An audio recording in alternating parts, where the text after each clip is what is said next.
Sometimes I run into this question or this argument against the teleological argument, which would be the puddle argument. Yeah.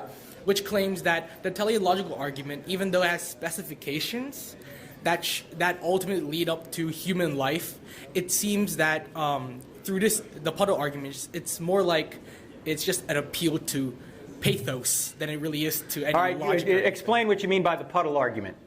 It's like saying, oh, I'm just here. I have every specification to be here. Therefore, I must have like a special reason to be here. And I must have a special cause to be here. And it's not really anything more than that. Well, I think if I understand the puddle argument, they're saying that the reason there's a puddle there is there's a hole in the ground and it's filled with water, and that's just the way it is, and we're kind of the same way. Is that kind of the idea? Yeah, practically. It's kind of like what we're doing is we see a target, we see an arrow in the wall, and we go up and draw a bullseye around it. Yeah. Okay? Well, I don't think that works for a number of reasons. One reason, obviously, is the universe had a beginning, and secondly, a fine-tuned beginning. And you can't make any puddle argument for that, because nothing exists until the universe exists, nothing made of molecules anyway, and it's precisely fine-tuned. If it were changed any way, slightly, any one of those factors, slightly, nothing would exist or nothing livable would exist. Okay? So there appears to be intelligence behind the universe. Secondly, the genome that we mentioned earlier, the 3.2 billion letter genome, is like a software program.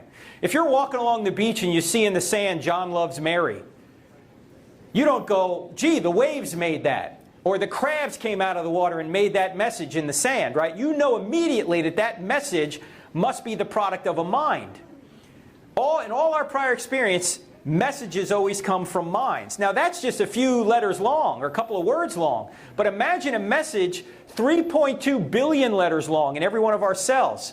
If John loves Mary requires a message, a messenger, a mind, then a software program 3.2 billion letters long also seems to require a mind, a great mind, to create.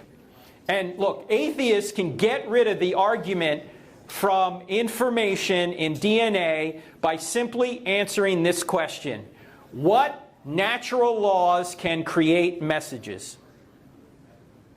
There's only 4 known natural forces: gravity, the strong and weak nuclear forces, and electromagnetism, light. Which one of those 4, or combination thereof, can create a software program? The answer is none of them. And if they're going to say, well, one day we'll figure that out, I call that faith. That's called natural law of the gaps.